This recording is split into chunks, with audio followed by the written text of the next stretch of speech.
What's up, everybody? Welcome back. We have a really cool episode today because this weekend is all about Beetlejuice because we finally have a sequel.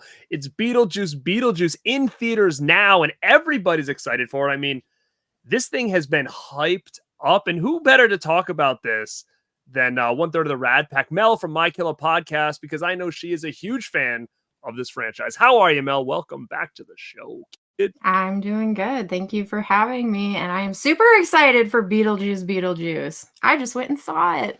Woo! Yeah, you've already seen it. So you got it a little bit early over there. I'm going to see it this night. But yeah, you already checked it out. So I don't want to really know your thoughts on it because I don't want to be spoiled. I've really only watched that first trailer where he said it's showtime or whatever. Like I didn't see like much of anything else or watched anybody's reviews or anything, so I'm going in pretty blind, all things considered. But I loved the original one, and I can still remember in 1988 going to the drive-in with my family and seeing that and Caddyshack 2 back to back in the drive-in. And I think Caddyshack 2 was first, and then Beetlejuice was second. And I completely fell in love with it. I mean, I was super young at the time, but it was like definitely a gateway horror movie, a precursor to me, getting into horror movies and scary stuff. I was always obsessed with that stuff. And Beetlejuice was definitely one of those things that, took it to that level because at that time, being so young, it was creepy. It was funny, but it was creepy. And I had never seen anything like some of that stuff again.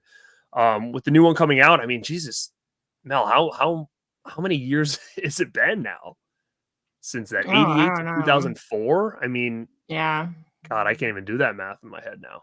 It's I mean, seriously, that's like pushing. Time. Yeah, I mean, that's pushing what? Like 35 years, maybe? Something like that. It's crazy. 36 years? Wow, like that's what's insane too, is that 36 years later, we're getting a sequel, and like literally we've been talking about a sequel to this movie since like 89. So it took them a little while to kind of get this ball rolling over here. But super wild. Now, do you remember your first time checking this movie out? Like, were you on VHS? Because I know you're a couple years younger than me.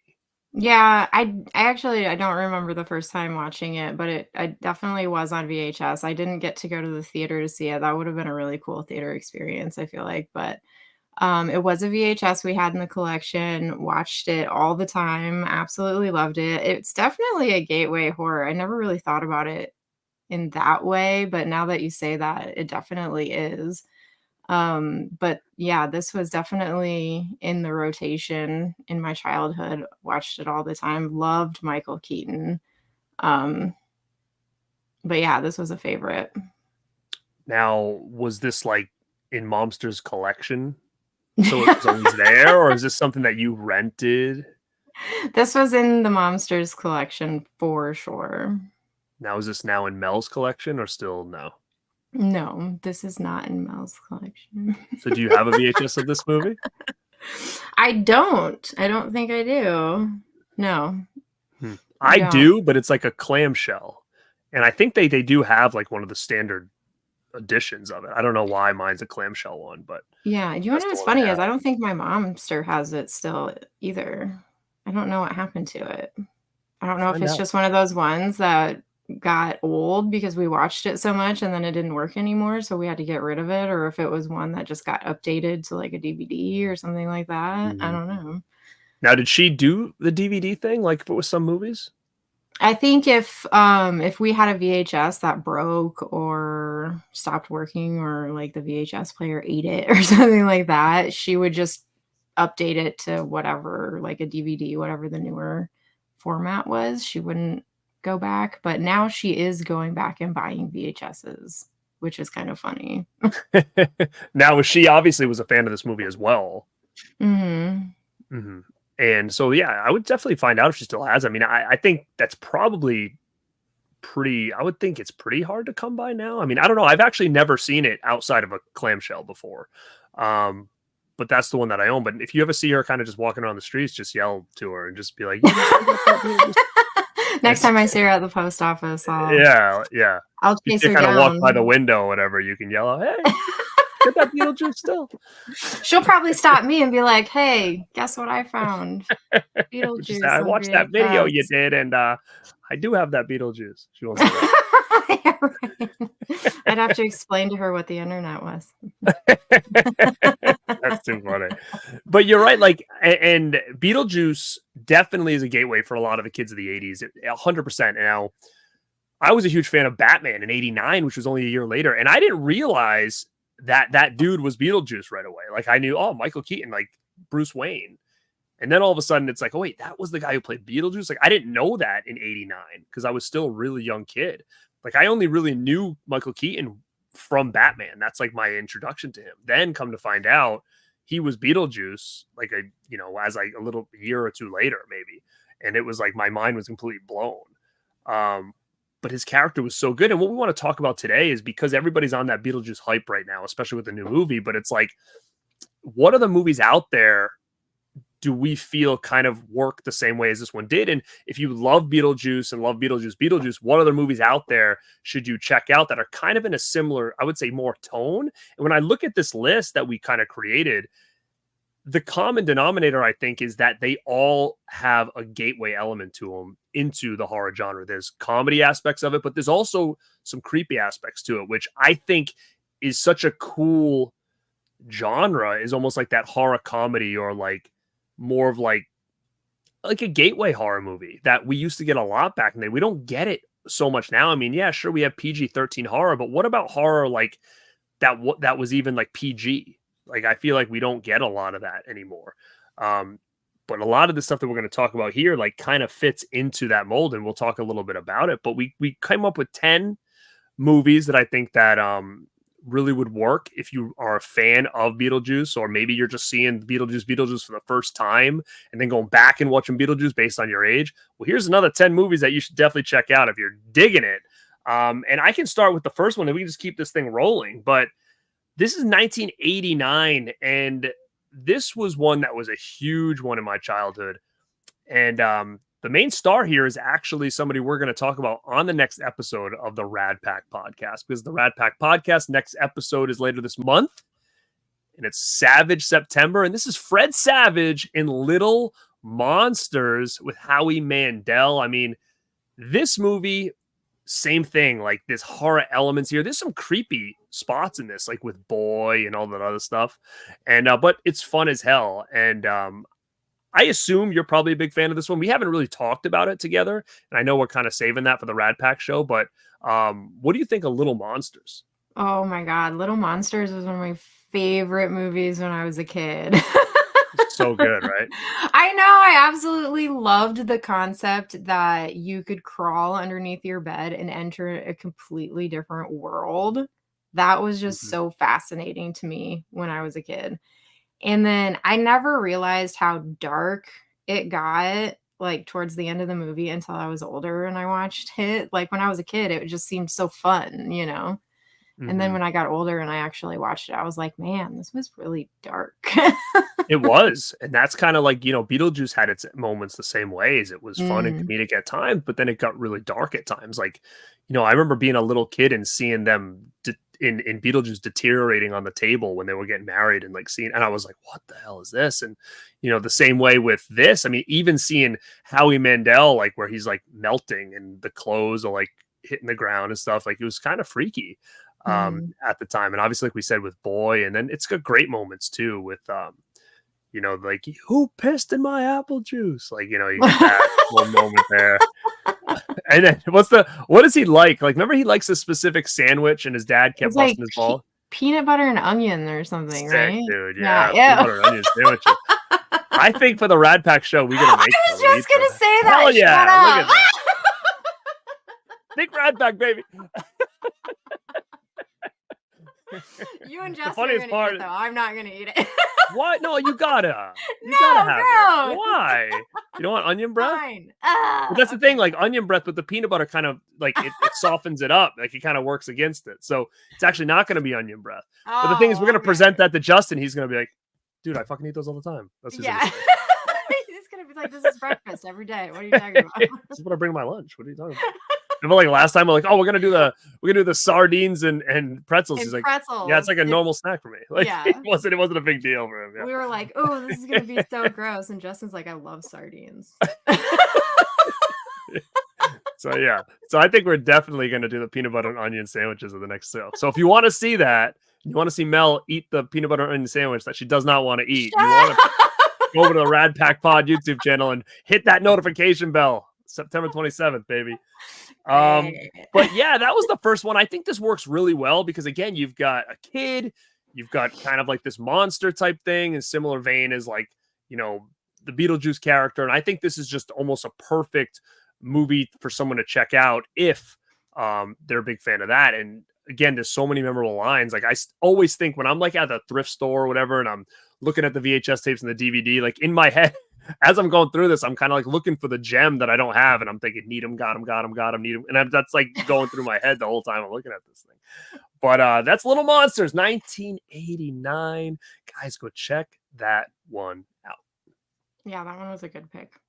The next one that I'm going to talk about is The Frighteners. So this is from 1996. It stars Michael J. Fox. It is also a horror comedy. It's not quite the same vein as Little Monsters, but it is a movie that kind of has the spiritual paranormal element to it. It kind of Michael J. Fox is like he's like this paranormalist who goes and tries to execute the demons for people. They hire him to come in and get rid of ghosts from their house, and he has these friends that are ghosts that he goes into houses to haunt them, and he kind of tricks people into paying him to get rid of ghosts where they're actually his friends that go in and haunt the houses. So it's kind of like a whole big scam that he's putting on.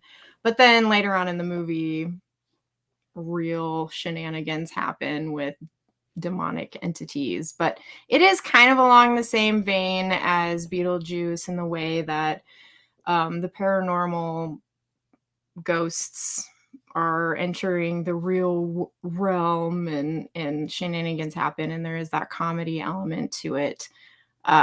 This was another one of my favorites. I watched this movie a lot when it came out, and I absolutely loved it. And it was kind of not necessarily back in Michael J. Fox's prime, but I still feel like he was really good in this movie and still really charming, and I loved it. I loved him in this movie.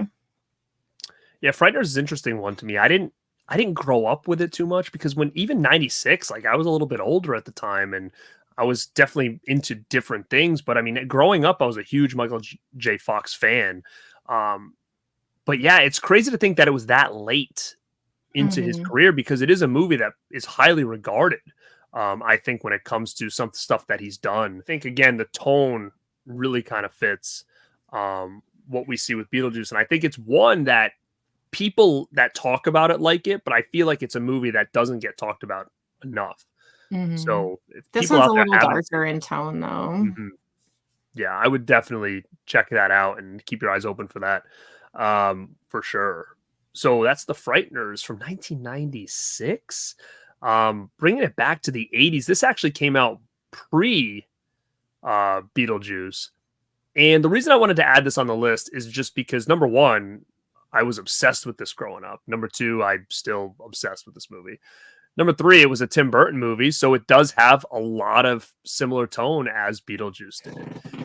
And this is Pee-wee's Big Adventure. Now, as much as this seems way off kilter to this, like, oh my God, Pee-wee's Big Adventure, that's just a silly comedy. But there are a lot of elements built into this that are a little bit creepy. Like Large Marge is still one of those scenes that scare the shit out of people that saw that for the first time in 1985. And I was one of them.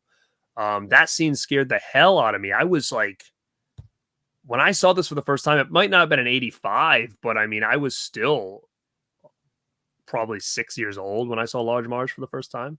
And yeah, like that was freaky. And then you got the clowns and stuff, and he kept having all these crazy dreams throughout the movie. And again, I just think Burton's got a specific style that you see in a lot of his movies that I feel that this movie is just so entertaining, but it still has a lot of dark elements to it. And yeah, I mean, there's nothing I can say more about this than it's just a fantastic movie, honestly. And I know we talked about this before, and you haven't seen this as much as I would have assumed you've seen it. But I'm Yeah. gonna go on a limb, and I think people in the comments can agree or disagree with me. But I could say Pee Wee's Big Adventure could be like a masterpiece of a movie, like hands down. Really? I I think feel like I need to for go what back it and is, rewatch it. yeah. But you got to know what you're getting into with Pee Wee. That's the thing. Like Well, it's like I it's do. such I've seen Pee-wee, like, the TV show, and I've seen this movie before, but it's just been a long time. I don't know. I feel like I need to go back and rewatch it. It's just it's hard for me to want to sit down and rewatch this movie. I'm I don't trying to know. think if I like you and I are very similar, I think, in certain ways. So a part of me is like, oh my God, you'll get a kick out of it. But I think it's also like you could watch this and be like, he's fucking annoying, and I'm not gonna be able to sit through this. But I think if you were watching this with somebody who liked that kind of stuff, I think you would probably laugh your ass off because it's got those elements to it where like I think it's who you're with. I think that would really make the difference. But I don't know how you're gonna be just sitting there if you're by yourself watching this and just be like, this is ridiculous nonsense. Um, I don't know. I don't know what you're gonna think, but I do think it's kind of a, and I don't mean masterpiece like Shawshank Redemption. I just think it's a perfect movie. Like there's just for what it's meant to do and for what it is, I think it's just top to bottom is just entertaining, and it's a great story and makes me laugh. So that's Pee Wee's Big Adventure from 1985. Okay, so the next one up on the list is Batman Returns from 1992. This is another Michael Keaton movie, and it's also directed by Tim Burton. This is an obvious one on the list for Beetlejuice because it's probably, for me, the most close to Beetlejuice. Has Michael Keaton, has Tim Burton. It has all the wild characters, all of the Tim Burton things that come with a Tim Burton movie. Mhm. Yeah. I mean, you got to have this on there. You got to have one of the Batmans on there. You got Burton, you got Keaton. I mean, how much closer can you get to something like Beetlejuice? And we were talking about this, and we both actually agreed that Batman Returns would be our pick instead of Batman because I think this one just has a little bit more of that zaniness. I think that with the multiple characters like Penguin and Catwoman, where it is dark for sure, and that it's actually so dark that it lost some sponsorships, and some of these sponsors were pissed back in the day, like McDonald's and stuff, because they saw how well the first one did, and they didn't have the license. I think Taco Bell did. So when Returns came out, they jumped on. They're like, "Oh, we want this." And then all of a sudden, Penguin's biting off people's noses and shit, and the parents are like freaking out. So McDonald's like, "What the hell are you doing?" I thought this was supposed to be a kid friendly, And so there are a lot of dark elements to it, but at the same time, it is, I feel like, a little bit more animated than maybe like the first Batman is in '89. So this one, I think, really does fit to me a little bit more of Beetlejuice tone than maybe the Batman '89. It's definitely more animated. It has so many more fun characters in it. Michelle Pfeiffer's character, Catwoman, she is one of my favorite characters of all time. Like that Catwoman is so great. I love how her costume just throughout the movie just keeps getting more ripped and more torn, and she just keeps getting crazier and crazier throughout the movie. It's Mhm. fantastic. It's absolutely great. The costuming My in this movie is wonderful. Yeah, my favorite Catwoman of all time. I think she was perfect. The look was amazing. I still think that's the best Catwoman's ever looked. That Mhm. cool leather with all the stitching and stuff. Um, I love this movie. I think most people do that were kids in '92. I mean, Jesus, you couldn't walk outside your house without being flooded with Batman Returns stuff. Mhm. You go to a store, shirts and merch. You go to McDonald's, there's toys, there's commercials, it's everywhere. And this was a huge thing for me. I mean, I saw '89 in theaters, so of course I wanted to see Returns in theaters. And then, of course, that following Christmas, I got the VHS tape because it was just everything. Now, is that something that you checked out in the theater, or were you not hitting up theaters because you had so many movies that you were just watching from home? So we don't live close to anything. So when we went to the movie theater, it was like we were picking our movies very specifically. So I didn't get to see this one in theaters. So VHS was probably the first time that I got to Mhm. see it. Now, what was the theater experience like where you were? Was it kind of like, let's leave early in the morning, go see a movie and drive home, or was it like, all right, we're staying out tonight, and like you have to like get a hotel or whatever. You No. have to camp out somewhere so you can watch a movie. Like, It was it was few like and far between, like as a little kid for you?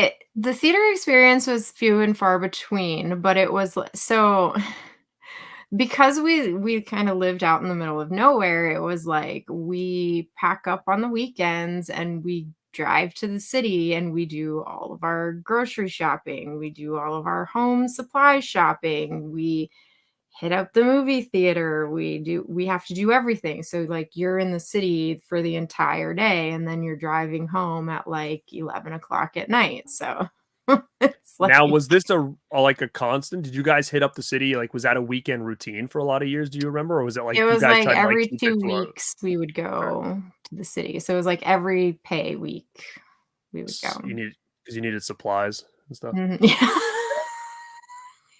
So oh my god, how do I sound to everyone?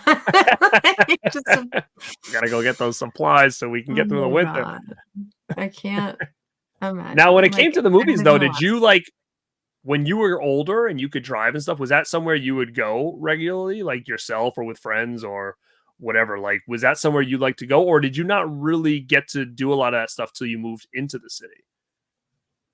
um, yeah, I guess when I got my car, yeah, I could just drive to the city whenever I wanted. So is that something? Because I mean, I remember as a kid, we went to the theater a lot growing up. But as when I got my license, I felt like I was at the theater weekly. Like, I saw everything throughout the 2000s. Like, it was just insane Oh, when I start going through a lot of these horror lists that I'm working on with a series. I'm like, "Man, I saw this, I saw this, I saw this," like, all in theaters. I'm like, I must have been there, like, every single week. yeah, no, I never went to the movie theater. I think it was just so ingrained in me to buy movies, I never thought to Mm, go to the movies. So, I would just be buying movies. I s never went to the yeah, movies. So, like, movies was strictly for dates. I don't know anything about that. Yeah, you wouldn't know anything about that, would you? I don't know. I was just going by myself. I was Right. just sitting there by myself, yeah. So yeah, that's what I would do. I would just go to the stores and I would buy DVDs and VHSs and stuff. I mean, that quote that you just said is like that's a money quote right there, basically, because you've been down with physical media since like day one, since birth, basically, right? Yeah, you basically just said like I didn't know anything about movie theaters. It was all about buying the movies. So Yeah. you've been in the mix. So nobody can Well, say you're yeah, a because it just newbie kinda around here. I guess it was like to me when I was younger, it was a waste of money to go to the movie theater because when you left, you didn't have anything, I Mm, didn't have the movie. I couldn't watch it again immediately. So I remember my parents did take me to go well, they didn't take me, but I went to go see Twister with my parents. And I just remember leaving the movie theater and I was like, "Man, that was such a fun movie. I wanna watch it again, like, right now," and I couldn't, and it was so annoying to me that I couldn't mm. watch it just immediately again. Um, See, that's interesting. I feel like I had like such a different experience when I got out of the theater after saying that. I remember getting out of the theater and saying, I don't think I'd ever want to watch that are again. you kidding? There's so few movies that had such a good impact on me after seeing them in the movie theater, and Twister was just one of them. I cannot believe you.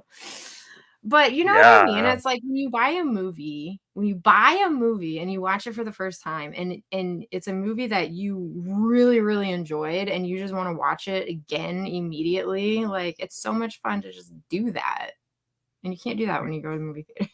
And Batman Returns was one of them, though. I'll tell you that. I mean, 100%. As soon as I got done watching that, I'm like, I can't wait to see that again. And my parents weren't parents that would be, let's go again. Like it was one and done, and then it was you're gonna get that for Christmas when it comes out on VHS if you really Mm. love it that much. And VHS, I don't know. I think after Batman they got a little bit cheaper, but they were expensive back in the day. So I didn't get a lot of VHS tapes growing up. I wasn't as much of a baller as you guys were when it came to that stuff because they were pricey. You know, Like I didn't just Well, have we them at had my local disposal. VHS stores, and we just bought the rentals Oh, I see too. what you're saying. So like the big ones were like Ghostbusters for me, Ninja Turtles, Jurassic Park, Batman 89, Batman Returns. Like those are the big ones that I remember getting, for Christmas or something like that. But my collection of VHS mostly as a kid were like recorded movies off cable. Well, I So had half the those time they too. were all edited. They were like all cut. Like anything like rated R was completely cut. But Oh, that's see, I didn't have all I cut knew ones. for years. I had legit ones. Yeah. You weren't getting just you're I like wasn't 4 getting years this old. cut Yeah, you're crap. 4 years old. Your mom's like, "Don't watch this. There's shit missing. There's footage missing." You don't want this cut crap. We'll go over to Yeah, your grandpa's and get the you goods. want the real stuff. You won't get the good feel of this movie unless you see what's going on here. Trying to show you Deliverance or whatever. See which one you don't even know what happened here. They went in the woods and now they're back on the canoe here. You missed the whole point of this whole scene. Let's get that uncut version over here. What the hell? Like he's squealing like a pig. Why? I don't understand what's going on here. Yikes. Well, let's keep it to Burton. So we're Burton, he's got a great library of filmography. I mean, it's insane. And the next one, again, in the 90s, after Beetlejuice, he was hopping. Like, I mean, you had Batman 89, Batman Returns, and then you got Edward Scissorhands, which is another huge one for me as a kid. That was another one that, like, we were in the theater the opening weekend. Edward Scissorhands, it was everywhere. It was all over the, commercial. I think they even did, like, promotions maybe with McDonald's or something like that. But that was another one where I feel like in tone, it's got that Burton feel. I feel like you feel the Beetlejuice vibe with it. Obviously, Edward is not like Beetlejuice in any way, but I mean, again, it goes to this oddity type character, and you got this whole family and stuff around him, and you got Winona Ryder again. I mean, there's a lot I think to this that really have similarities to Beetlejuice, and Edward Scissorhands. It was dark at times. I mean, you look at him and you're like, they could have turned this into a horror movie very easily with this character if they wanted to. Oh, yeah. But yeah, I think this had to be on the list because again, it just reminds me so much of Beetlejuice, and maybe it's just the Burton, Ryder thing. But I love this movie. I feel like I don't watch it enough as I once did. But yeah, that's Edward Scissorhands. Now know you're a big Johnny Depp guy, so I'm assuming you probably love this one. Oh, yeah, I'm huge on Edward Scissorhands. I love Johnny Depp, but this movie also has that classic Burton costuming, It has that great costuming, it has the great makeup, and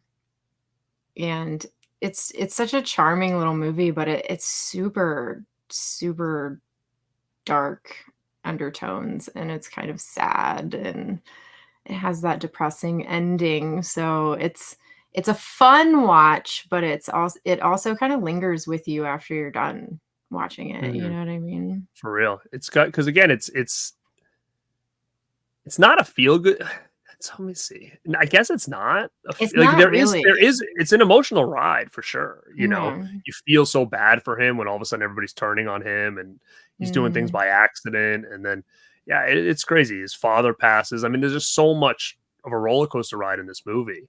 But now that we're like kind of talking about these, I'm thinking to myself, what we need to do? I mean, I don't care if we do it here on your channel, if we do it with the Rad Pack, but like I would love to do a Burton ranking because I just like We thinking of should like do just the that. movies we're talking about, and I'm like, holy shit, like there's so many that were just so big to me in my childhood. I think the later ones, like what's the one he did, the animated one that had like the Johnny Depp guy in it?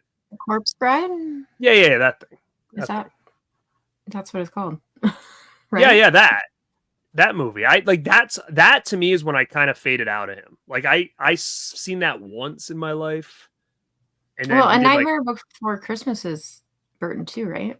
but that came out before. That was the last one that I really watched a lot for him. Corpse Bride I seen once, and then after that he did what, Frankenweenie. I think I saw that Frankenweenie, yeah. once. Well, there's, like, 2 Frankenweenies too. There's, like, a really old one Yeah. that was, like, live action, and then there's, like, Hmm. a new one that's animated. I think I only saw that once. I only saw Corpse Bride once. What else did Burton do more recent? like Charlie and the Chocolate Factory. Oh yeah, that's right. He did do that. He did a lot of all that depth shit. Did he do Sweeney Todd and all that stuff or no? Yeah, yeah. Was Dark Ugh, I Shadows hate that his too? movie. Yeah, I think it was. That would be a cool video. We should do a Burton ranking. Yeah, let's do that. All right, we're calling it right now. Burton ranking.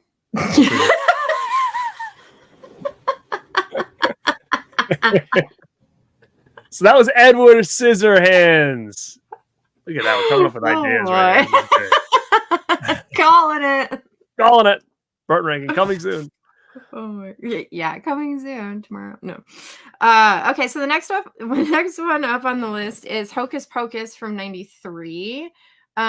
This one is also kind of a comedy of sorts, but this one has kind of an Edward Scissorhands like character in it. What was his name? Billy Buxton or Button. Corpse Billy or whatever. It was Billy. I want to say Billy Baxter, but that's not that. That's the dude from Are You Afraid of the Dark? It's Billy Baxter. Billy Butcherson. Billy Butcherson, right? Anyway, I don't think I need to get into a synopsis of this when everyone's seen Hocus Pocus, but it also has the costuming and all the things. It has Burton feels to it almost, you know. But it's classic Halloween fun. It's world building, you know. Burton was always so great about building these fantastical worlds, and Hocus Pocus has that fantastical world feel to it, where there's these extraordinary characters and their extraordinary costumes, and there's, you know, the outlandish story of the witches chasing the kids, and there's corpses running around and all of these things. But I feel like it fits in the way of, you know, in the same vibe of Beetlejuice in that manner, because it feels like it could be a Burton movie, even though it's not. Yeah, I think you're right on. And I think in the grand scheme of things, what all of these are having in common right now is that there's elements of comedy, elements of horror, and it's kind of, I don't want to say family movie, but I mean, we saw all of these, I think, that we're talking about in this whole list as kids, right? Like, we were little kids when I saw Hocus Pocus. I was a little kid when I saw Edward Scissorhands. I was a little kid when I saw Pee-wee. I was a little kid. Like, these are all movies that I saw as a child. The same thing like I did with Beetlejuice. I was young when I saw that for the first time. So that's what's interesting about every movie, I think, on this list. I think maybe except one, that it kind of can work from both angles. It works for adults and it also works for kids. Subgenre, I guess, to kind of fit all these movies in, and that very gateway. Same thing with Hocus Pocus. I saw that at the drive-in as a little kid. I saw Hocus Pocus as well. And I didn't go to the drive-in much, but it is kind of just funny that the times I went are talking about two movies that I was there for. But this was as a kid. I think we went maybe like when I was a child with my parents like 3 times maybe, but Hocus Pocus was one of them. But yeah, all-star cast, super fun, and it's got, you know, some of the scarier elements to it, dealing with witches and whatnot. So I'm down with that. I'm cool. But bringing it back a couple years to 91, which I feel like was a pretty strong year with movies and stuff like that, was one that it kind of got lost in the shuffle, I feel like, for a while, but it kind of has gained a little bit more of a cult following now. And that's Drop Dead Fred. And I'm a huge Phoebe Cates fan. So 100% I was seeing this. So love this movie. I think it's one that grew on me a lot more through the years.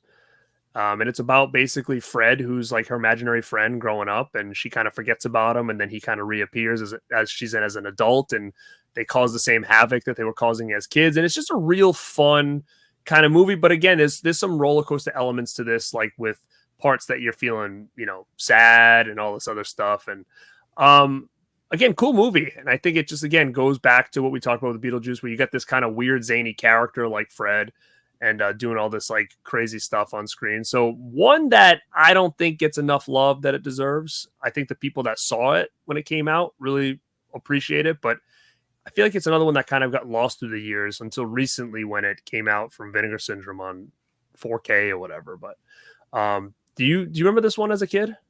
I do. This was actually another one of my all-time favorite movies when I was a kid. This was actually one that my mom made me stop renting because she was tired of watching it all the time. Oh, really?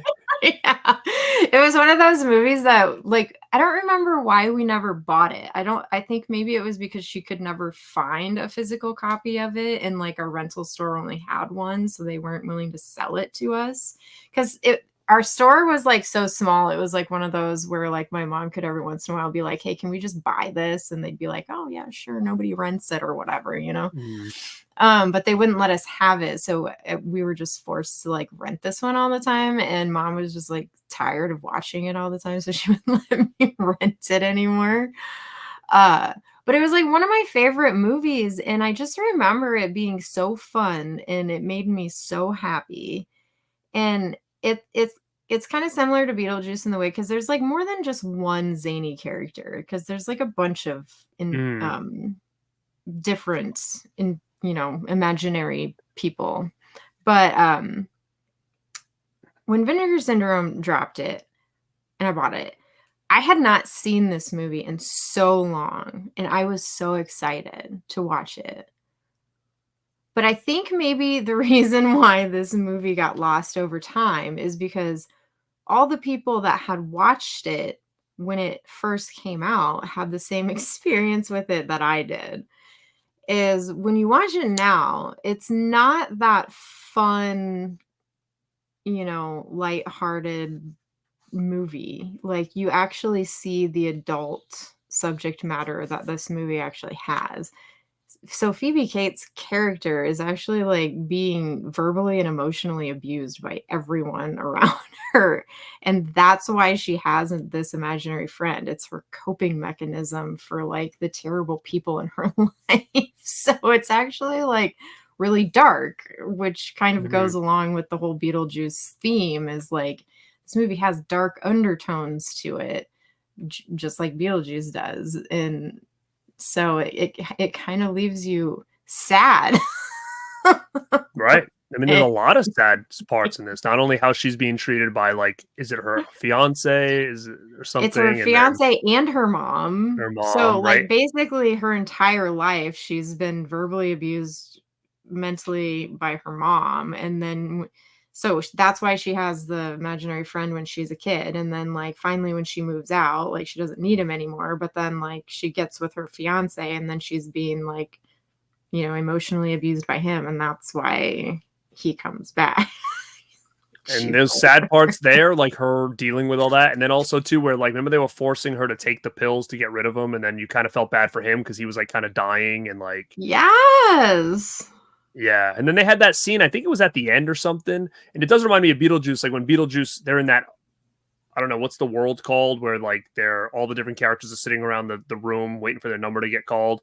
This is kind of Yeah. a similar way. When all the different characters were sitting around the table with like their child or whatever, and they were going through like Mhm. therapy, and they were all Yeah. like it kind of has that same feel of you get all these different kind of like you said like zany characters like similar to what Beetlejuice has with the guy with the shrunken head and the guy from Beetlejuice that what is it Fern Dock and he's got like the bone in his neck or whatever like Yeah. all those different crazy characters.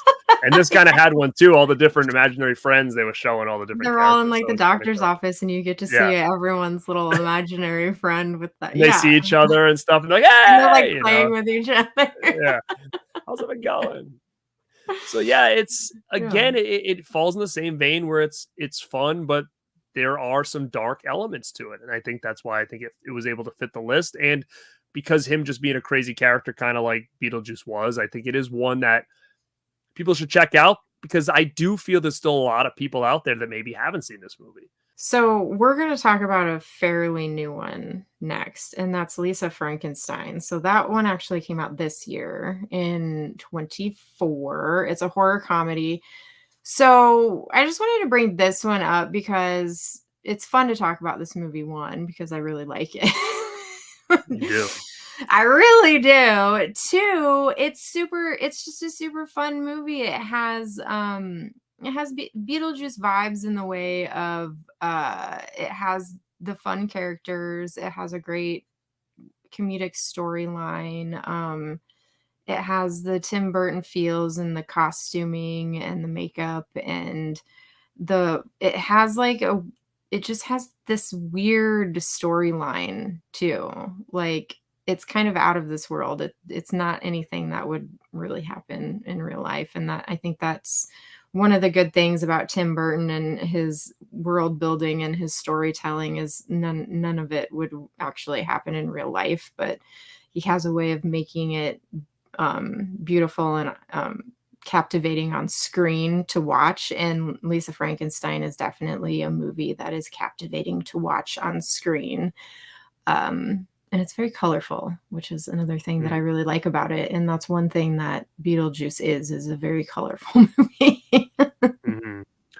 Yeah, I think out of everything we talked about, this one kind of probably can stick out a little bit like a sore thumb if people take the list and kind of write them all down, because again, it's modern.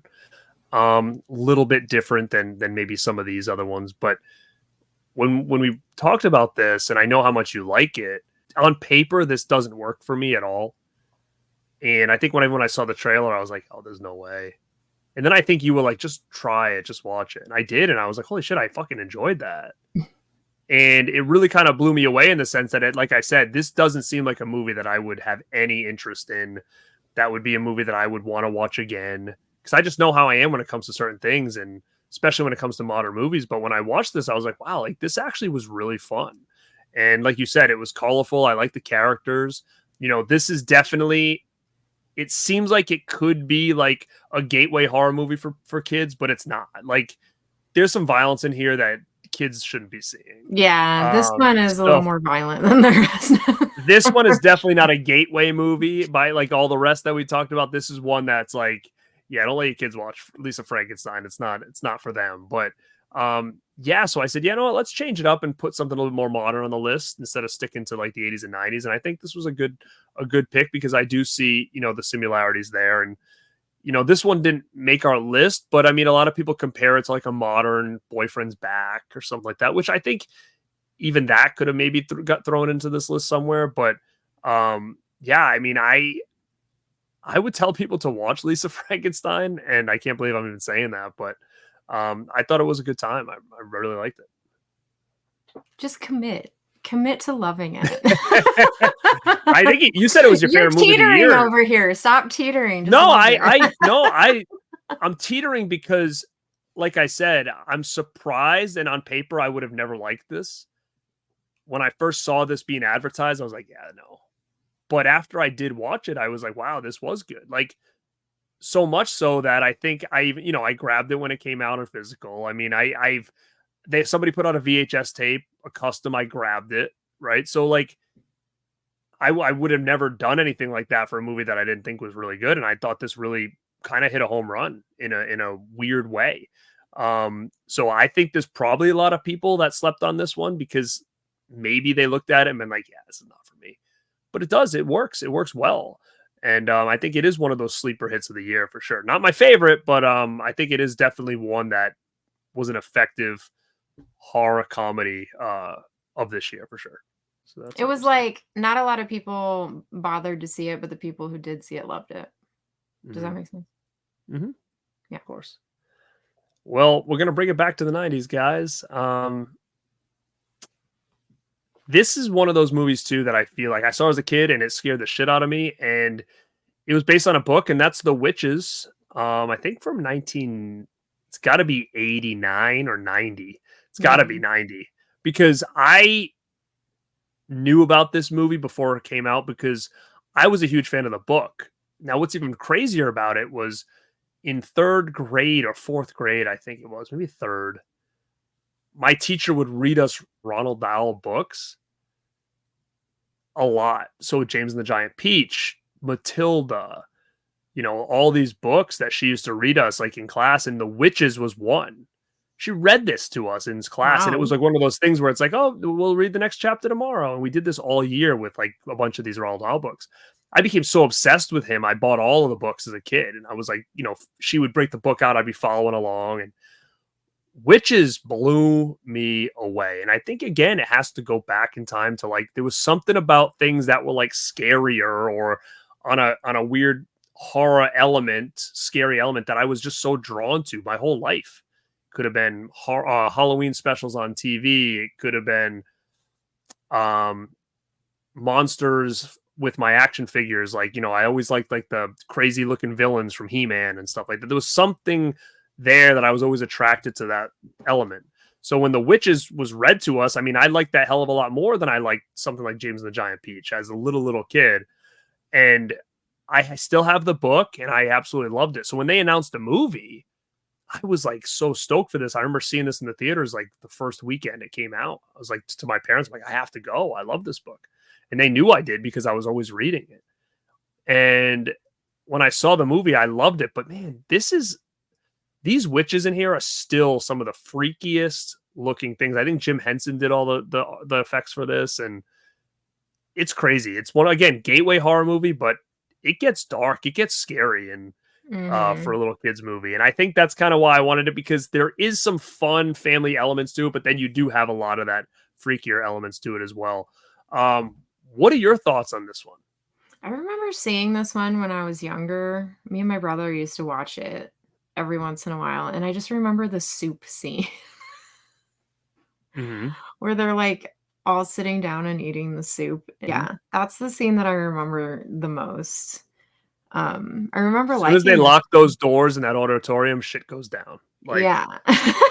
They start taking off their shoes. You see their feet. It's like it was such a great build. As soon as they lock those doors, you're like, shit, something's gonna happen here. Yeah. And then they start taking the wigs off, and it's fucking cool. Yeah, I remember liking it a lot, but I mean, man, this is one of those movies I haven't seen in so long. You gotta get on that Blu-ray train. Do I have it? I don't even know if I have it. I have to check. Gotta get on it. And even there was even the freakier parts, like at the beginning. I don't know if you remember, but like when he was a little boy, there was like they were talking about witches, and they showed like this. His mom was telling a story about like this girl that got stuck in like a painting. There was like this backstory, and then like he was looking out the window, and there was like this witch outside, and they look human, but there were certain things about them that you could tell, like their shoes weren't pointy, they were flat because they didn't have toes. Oh yeah, remember? And then like this woman was trying to lure him outside with like candy or fruit or something, and he was like, no, and and it was and she had like red eyes. It was a lot of freaky elements for a little kid. But thinking about witches, I'm like, this probably scared a lot of kids. And I think it scared me a little bit, but I knew the story from the book so well that I don't think it hit me than if I just went into this cold turkey and like didn't know anything that was going to happen. I mean, once these things start, coming out, I could assume this probably freaked a lot of people out. Yeah. But another cool one, guys, another cool movie that I'm assuming most people have seen, but I don't know. I still think that this doesn't get talked about a lot. Yeah, this one is kind of one of those hidden gems, I feel like. You either saw it or you didn't, Yeah. I don't know how mainstream this one really was. I'm assuming it probably did okay, but again, I don't know. I was hyped for it, but I don't know if everybody else was. So I don't really know if it did well or not. But very cool. Definitely tracked down the witches from 1990. And we're kind of getting the tail end of our list here, kiddo. Yeah, so the last one on the list, and this one is probably the most Burton-y one, I would say, and that's the Addams Family from 91. The OG Addams Family. Both of them are great. I mean, honestly, I'm probably a fan of the second one more. I don't even know why. I think maybe it's because I saw that one first. Has that ever happened to you where you've seen the sequel of something first, so that's like your favorite? I don't know. Yeah, and the thing is, like, they do really well at being standalone movies too. Yeah. Obviously, with the Fester character, you want to see the first one and kind of see how he got there. But at the same time, when you watch the show, if you ever knew the show, you didn't know that first backstory necessarily about Fester. At least I didn't. So when you see the family and Fester's in there and the kids are doing this stuff, values can work as a standalone movie. You don't really need to know that like Fester was missing and they came back and all this stuff. Like I feel like that's not necessary for this story. But great cast of characters. Again, I think it's one of those ones where it's Addams Family, so it's spooky and fun and great cast of characters. And I think this one most people have probably seen, unless they're like, oh, an Addams Family remake. I don't want to watch that. I'm a big fan of the show, but this is probably one of the best adaptations of a show to a movie I think I've ever seen. Yeah, absolutely. This was on constant rotation at my house as a kid. It was rented a lot. I think we probably had the VHS tapes. I don't remember, but I just do remember watching this a hell of a lot as a kid. Was this something you guys owned, or was this something you saw later? So, God, I don't even really know when we saw this. I think this was more of like my brother's influence was to watch The Addams Family, because this definitely wasn't a momster jam. These movies weren't scary enough for her, so she wasn't really all about them. So she had her preference of movies, and if like she didn't like them, she wouldn't want to watch them. So, The Addams Family wasn't really her jam, so this was probably one of my brother's influences to watch. So we probably didn't watch it until later. So I don't really remember when I saw it, but yeah, and I mean, I think out of all the ones we talked about, this is probably the most tame, maybe. Like even something like Drop Dead Fred, which is not really considered horror at all, had a lot of darker stuff in it. Where I don't think Addams Family really did, besides the characters being like, you know, the standard monster type characters. I don't really think there was anything in this, even the story itself, that was. There's some like insinuated stuff. So like Wednesday was constantly trying to kill her brother. Right. And like, you know what I mean? So there was like underlining things that weren't great, but nothing. But it wasn't like an emotional like ride. It was just kind of like a fun ride all the way through, I think. Yeah. Like straight definitely has a good view. Yeah, for sure. But you know, it's considered kind of, it's adapted by horror fans because it's the Addams Family. The same thing with, you know, another movie that didn't make this list, but The Monster. All right. So that was our top 10 movies that we think you should check out if you liked Beetlejuice, or Beetlejuice in general. But we did have a couple movies that were on our chopping block to put on the list, and for whatever reason, they didn't make it. So I figured, you know, we could probably bring up a couple now and debate about it a little bit. But I know the one Mel really wanted on here was The Munsters, and I was just not having it. Garrett was constantly telling me not to put it on the list. I said, I can't have this on the list. I hated this movie. So let's talk about it really quick. I didn't mind The Munsters. I liked it, and I felt like it was appropriate for this list just because of the world building and the costuming and the crazy characters. Felt very Tim Burton-y to me, and I felt like it would have easily slipped onto this list, but whatever. It's not Tim Burton, it's Rob Zombie. No, but I do think the only positives that I have about this is it looked great. I think it looked great. I think the colorful characters looked good. The costumes were good. The world was good. I just didn't like the acting. I thought was. Look at that, dude. It's still wrapped up. So it kind of. Huh? It's still sealed. It's bagged. Oh, a bagged Munsters. That's like a double hit right there. Yeah, look at that slip, baby. Damn. And that slip with the banner. That's 3 bad things in a row right there. Ugh. Yeah, throw that down. Yeah, no, I watched this. I bagged it. I bagged that slip. Man. I don't know. Again, I have not seen this since it came out, and I did a review on my channel. So if anybody wants to know my real thoughts, because I kind of forgot about it. I kind of forgot about like what it is that drove me nuts besides the acting. Like I thought her acting was terrible. I thought his acting was terrible. Okay, we're not doing a re-review of this movie. No, but I'm just saying I feel like there was potential, but it just didn't work. That's kind of what I think. But welcome to Transylvania. I don't know. You like the squeaky Regardless voice. of how Garrett feels about this movie, it fits into the Beetlejuice vibes. I feel like it could easily have been placed on this list for anyone to watch. Okay, we can say that. And the next one, I'll throw out there. We both absolutely love it. I threw it on here because I was thinking about horror comedies, fun comedies with horror elements, kind of like Beetlejuice. I said The Burbs. I can see it not fitting into exactly this mix, but I also think that if you like kind of the horror comedy stuff and more of like a family comedy with horror elements, I think The Burbs still works. I know you and I are huge fans of it. It's probably like our top five favorite movies of all time.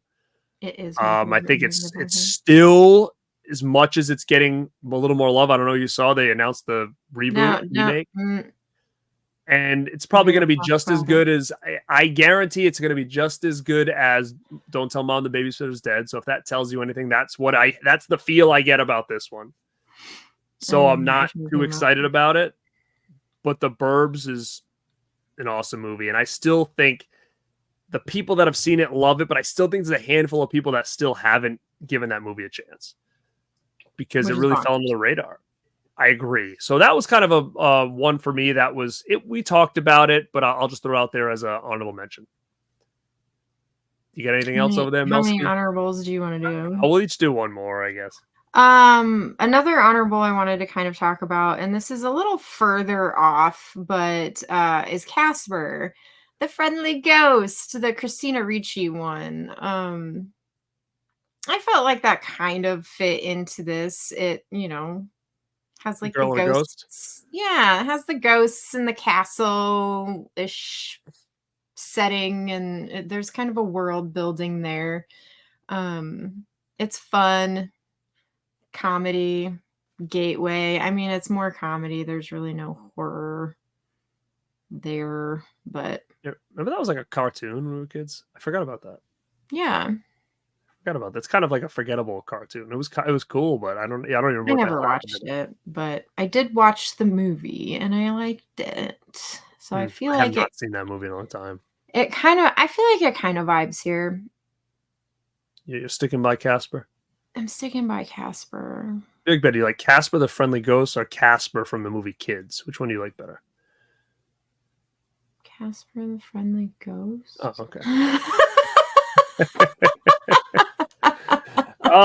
And the last one I'll throw out there was Scrooged with Bill Murray. You got the obvious ghost elements with the past, present, and future. There's some cool ghosts in there, cool looks in there. I feel like it does have a similar vibe. It's dark. Again, I think this could have made the list, but we had to narrow it down. So I'll just throw out Scrooge for anybody who hasn't seen it. It's a Christmas movie. So, if you haven't seen it, put on your list to check out around Christmas this year. Scrooged would be my last honorable mention. But again, guys, I hope you had fun. This was about an hour of us talking about Beetlejuice. Everybody's excited. Make sure you get your sodas, get your popcorn buckets. Because that's the one thing I will say. They are hyping this thing up. And I love all the promo shit. Like, I'm a Me sucker too. for that stuff. Like, look at the stuff behind you. You got the book. You got the This is soda like back it. there. This is all of the things that I own. We got this bad boy. I love him. Eat some popcorn. I get another one too. What the hell did I get? Oh well, this is we'll talk about this in another show, but this is a bottle of that soda. And I got this popcorn bucket.